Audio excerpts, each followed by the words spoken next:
Perkenalkan nama saya Sultan Gula. Perkenalkan nama saya Venansi Sarfangula. Dan saya Rio Alusisul. Baik, demikian saja perkenalan singkat dari kami. Baik, tujuan kami untuk membuat video ini untuk memenuhi tugas bahasa Indonesia yang diasuh oleh Ibu Juwita SPD, dan bukan hanya itu, untuk lebih mendalami dan lebih memahami bagaimana teks berita yang sebenarnya. Berita adalah teks yang menceritakan suatu kejadian atau peristiwa yang masih hangat dan terkini. Jadi, teks berita ini memiliki struktur, yaitu kepala berita. Kepala berita ini adalah bagian pembukaan penting dalam suatu teks berita. Yang kedua adalah leher berita. Leher berita ini adalah lanjutan dari kepala berita. Yang ketiga adalah tubuh berita, atau sering kita sebut dia sebagai ekor berita, yaitu mengambil sebuah kesimpulan dari kepala berita dan leher berita. Selain struktur, berita ini juga memiliki ciri-ciri. Yang pertama yaitu faktual, aktual, unik dan menarik, berpengaruh bagi semua masyarakat atau sebagian masyarakat, objektif, bahasanya baku dan sederhana, dan komunikatif, dan ejaan yang disempurnakan.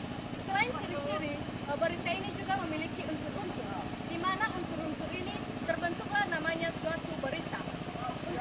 Unsur-unsur ini adalah sering kita sebut sebagai adik sembah. Apa, di mana, kapan, siapa, mengapa, dan bagaimana. Untuk lebih memahami dan lebih mendalaminya, kami persilakan teman kami Rio Alusisul untuk lebih menjelaskannya kepada kita. Terdiri dari 6. Yang pertama apa? Menjelaskan tentang apa yang sedang diberitakan. Jadi yang sedang kami beritakan pembangunan gedung sekolah SMP di depan rumah Bapak Macir. Halau. Unsur yang kedua adalah di mana. Yang di mana unsur ini menceritakan peristiwa yang di mana peristiwa itu terjadi di mana. Jadi pembangunan ini terjadi di Dusun 2, Desa Wange, Kecamatan Lelefitumoi, atau lebih tepatnya di tengah-tengah masyarakat Desa Wange. Unsur yang ketiga adalah kapan, yaitu menjelaskan peristiwa itu, kapan terjadi peristiwa itu. Jadi pembangunan ini dimulai pada tanggal 28 Agustus tahun 2024, dan pada saat ini gedung sekolah yang ada di belakang ini masih dilanjutkan untuk pembangunan. Unsur yang keempat adalah siapa. Jadi siapa ini menjelaskan siapa saja yang terlibat dalam pembangunan tersebut.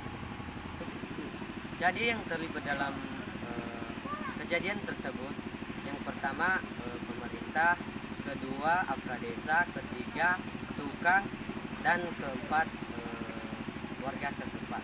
Unsur yang kelima adalah mengapa, menjelaskan tentang mengapa bisa terjadi peristiwa tersebut. Terjadinya pembangunan SMP di Desa Wange ini karena dukungan dari aparat desa, pemerintah, dan guru-guru yang mengajar di sekolah, dan juga warga atau masyarakat setempat di Desa Wange. Unsur yang keenam adalah bagaimana, menjelaskan tentang bagaimana kronologi atau peristiwa tersebut terjadi. Terjadi pembangunan SMP ini dikarenakan SMP yang lama sudah dibangun itu di Desa Wange, tanahnya sudah longsor, sampai-sampai 2 gedung sekolah rapuh atau tidak bisa difungsikan lagi. Maka jadi SMP ini dipindahkan di tempat yang aman dan tidak mudah longsor di saat ada hujan deras. Demikian saja hasil